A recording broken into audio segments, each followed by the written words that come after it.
Yo, what's up, man? How's it going? Uh, I just wanted to continue on with what I was talking about this morning.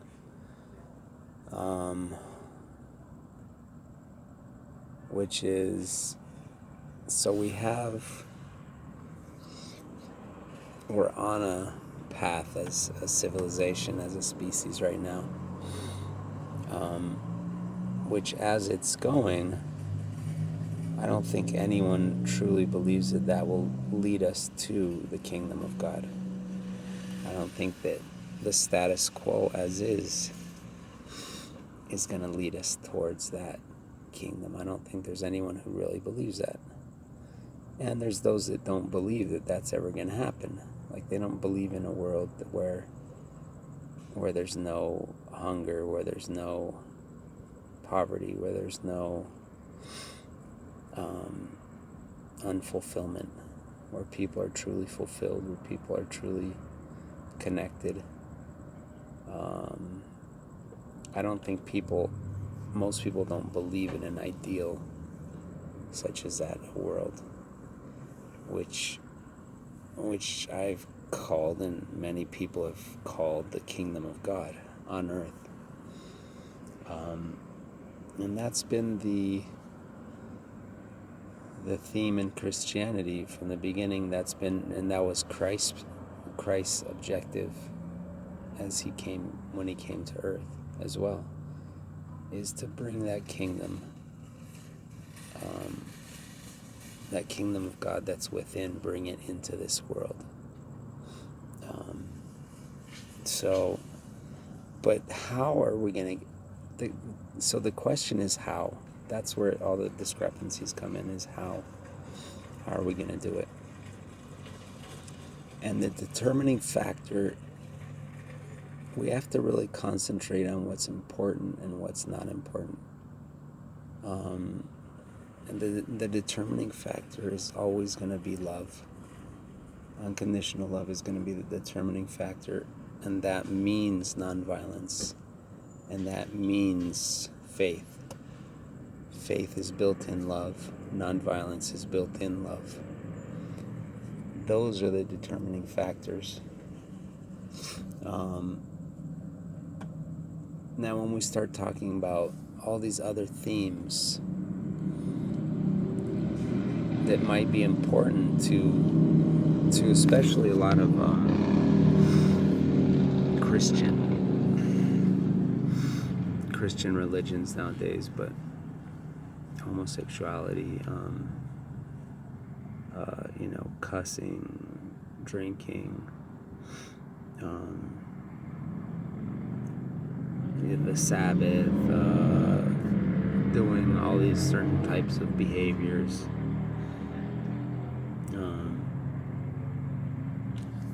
They're not as important, and they're not going to determine whether we're successful in our mission. They're not determining factors. They're just side factors. They're not important. If we make a change in our hearts towards unconditional love, we open our circle to include everyone in that unconditional love, and not only our loved ones, our family members, or the people closest to us. If we open our hearts to try and include everyone in that, which is a super hard task, right? But in consciousness, it can be done. We can meditate on that. We can give blessings on a daily basis towards the world, towards others, towards everyone around us. We can do that. We can meditate in our consciousness. We can do that. And when we do that on a daily basis, we gain more and more consciousness. And when we practice it, this is not a Sunday thing. It's a 24/7 thing. It's a lifestyle. It's a way of life. And so that's the determining factor. If we change that as a people, as a culture, if the culture changes towards that mindset and gives importance to that, and starts having heroes who follow that mindset, and our heroes start talking about that mindset, and we start incorporating that into our institutions, and we start following the laws of love and the gospel of love, of inner peace, of all those things. That's the determining factor. The other factors, whether there's homosexuals or not on earth, is not a determining factor. It doesn't matter. It's irrelevant. It's totally irrelevant. Whether, Jesus performed miracles or not is irrelevant. It's not a relevant issue. Whether Jesus was resurrected or not is irrelevant. Whether Jesus was born of a virgin birth is irrelevant. It doesn't matter. Whether it happened or not, it doesn't matter.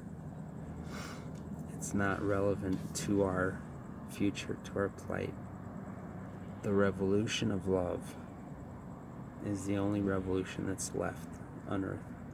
It's the only thing that's left that we haven't tried, that can work and that will work.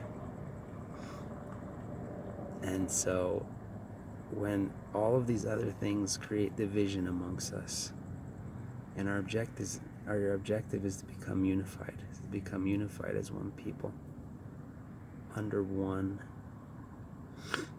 ideology, under one belief system. And this is an ideology that can exist everywhere in the world, amongst all human beings. Doesn't matter where. Jesus never visited the Orient and different places, and they have other people down there. They have Krishna, they have Buddha, they have different people that they worship. And so we gotta get away from worshiping people. Worshiping a person doesn't say anything about anything. Worshiping a person is good in that only in how much we follow what that person believed in. As I have loved you, love one another. For thee shall men know thee are my disciples, if ye have love one for another. That's what it comes down to. So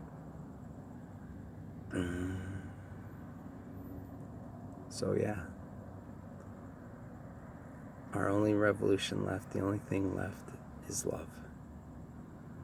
It's to change the hearts of man and women, of humankind, to change our hearts towards the light, being the light, and taking darkness out of darkness with light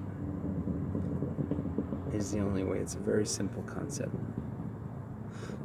All these other factors are irrelevant, and they can be good little trivial things that people believe in, and that's fine. You can believe in certain things. If you believe in a rock and that rock makes you love unconditionally and become a believer in not fighting evil with evil and becoming a super faithful in your beliefs, then hey, that rock is amazing, right? So it's not about the rock. It's about what ideas you believe in. And if those ideas are true or not. If those ideas are really in touch with what is real or not. And we believe unconditional love to be the truest thing in the universe. And all of the energy that we live, everything that sustains life, comes from this energy. And so we believe that the more we're in tune with that energy, and the more humanity's in tune with that energy, then the more in tune we will be with life. And and things will be great in the kingdom. That's the great promise. And so we must be the soldiers, the foot soldiers, to bring this about. No one's going to come and save us. No one's going to come, and no great war is going to come and destroy all the bad people. And it's not a war is going to make us worse. It's not going to make us better. Only light can make us better. So let's stay on point. Stay on point in your life, in your spirit, and that's about it. I'll see you.